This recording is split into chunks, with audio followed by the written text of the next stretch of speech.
조갑제 TV 시청자 여러분 안녕하십니까? 2023년 3월 31일 오후 10시 19분입니다. 유동규 전 성남도시개발공사 기획본부장은 오늘 법정에서 정인으로 출석해서 선서한 후에 증언을 했습니다. 특히할 것은 지금까지 이재명 시장이라고 했는데 오늘은 이재명 씨라고 했습니다. 서울중앙지법 형사 34부 재판장 강규태 심리로 열린 이재명 대표의 선거법 위반 사건 세 번째 공판에서 증인으로 나왔습니다. 이재명 대표는 민주당 대선 후보였던 2021년 12월 방송 인터뷰를 통해서 극단적 선택을 한 김문기 성남도시개발공사 개발 1처장에 관해서 하위 직원이라 시장 재직 때는 알지 못했다고 거짓말한 혐의로 지금 공직선거법상의 허위사실 유포로 기소가 됐습니다. 오늘 이재명 대표도 법정에 나왔습니다. 유 씨와 이재명 대표가 2021년 9월 대장동 개발 관련 의혹이 불거진 이후 법정에서 대면하는 것은 오늘이 처음이었습니다. 그러나 두 사람은 서로 눈조차 마주치지 않았다고 합니다. 그러니까 어떤 의리라고 그럴까요? 인연을 서로 끊고 있다는 거죠. 유동규 씨는 이재명 씨가 김문기 씨를 모를 수 없다는 사례를 여러 가지를 들었습니다. 예컨대 2010년 3월 경기 성남시 분당 지역의 신도시 리모델링 설명회를 다룬 기사를 제시하면서 당시 성남시장 후보였던 피고인 이재명 씨도 설명회에 참석했고 김문기 씨도 참석했다는 취지의 설명을 했습니다.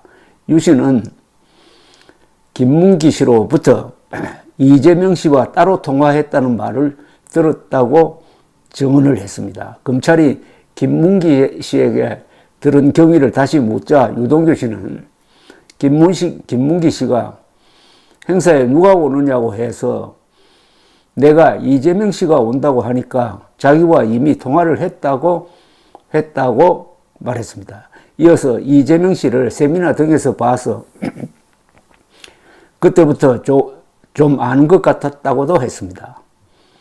그리고 이재명 씨가 성남시장 시절에 김문기 씨와 함께 유동규 씨가 이 시장에게 직접 보고를 한 적도 있다고 증언을 했습니다.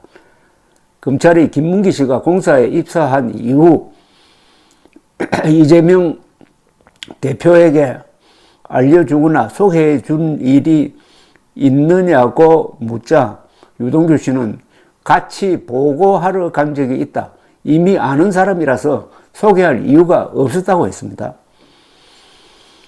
더욱 결정적인 증언은 2015년 이재명 성남시장 그리고 김문기, 유동규 이런 사람들이 호주 출장을 가서 일어났던 이야기를 자세히 하면서 이재명과 김문기는 모를 수가 없다라는 사례를 쭉 들었습니다. 유동규 씨는 김문기 씨가 호주행에 동행하게 된 경위에 대해서 이렇게 설명을 했습니다. 정진상 씨가 시장과 친하고 편한 사람을 데리고 가라고 해서 김문기 씨로 사람을 바꿨다라는 것입니다.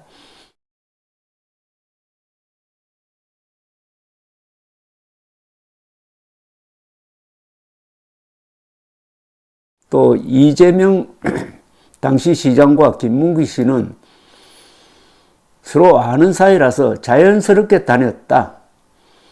내가 와이파이를 몰라서 이재명 씨가 핀찬을 준 적이 있는데 그때 웃었던 사람이 김문기 씨다.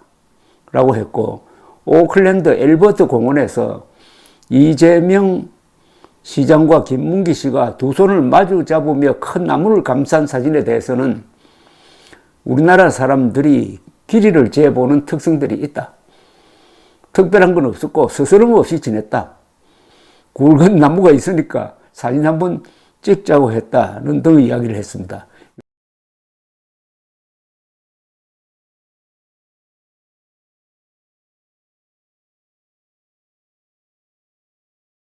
유동규 씨는 이어서 멜버른 골프장에서 저와 이재명 씨, 김문기 셋이서 골프를 쳤다.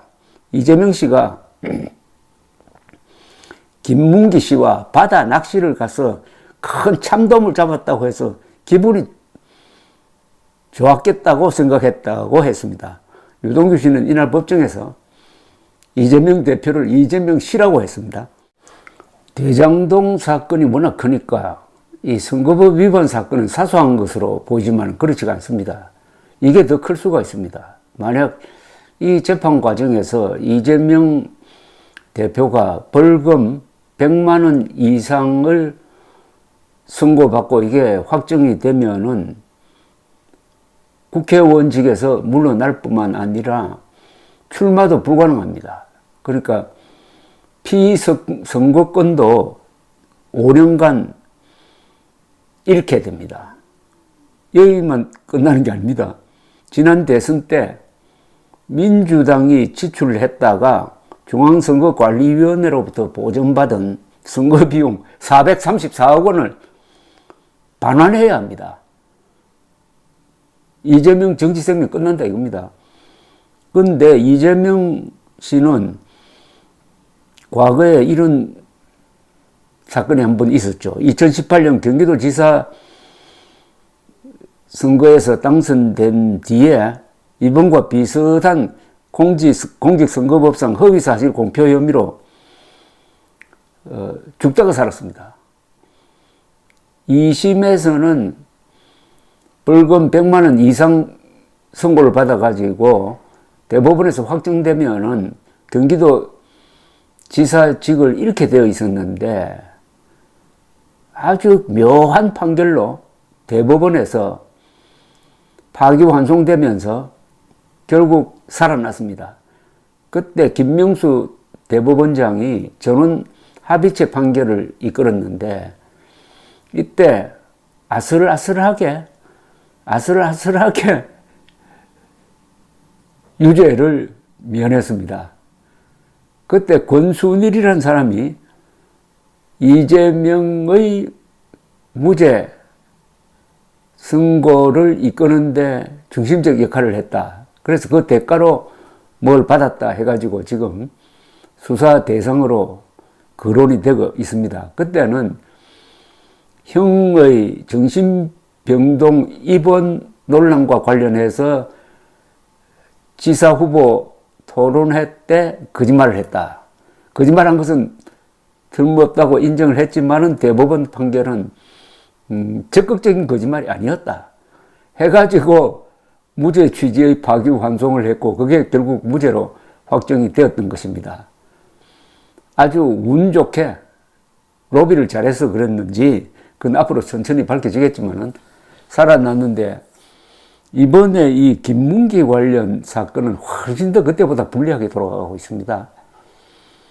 그래서 여기서 100만 원입니다. 많지도 않습니다. 벌금 100만 원 이상의 확정 판결이 나올 가능성이 현재로는 많다고 봐야죠. 문제는 이 선고를 얼마나 앞당기느냐는 건데 이게 선거법 재판은 상당히 재판을 빨리 하게 되어 있습니다. 무작정 늦추는 것도 아마 어려울 것이라고 생각하니까 대장동보다는 이 김문기 건으로 이재명의 정치적 운명이 결정될 가능성이 있는데 문제는 내년 총선 전이냐 후냐인데 총선 전에 대부분의 확정 판결이 나오기는 좀 어렵고 총선 후가 되지 않을까. 그러면은 총선의 결과가 또 그 대법원 확정 판결에도 상당한 영향을 줄 것이다.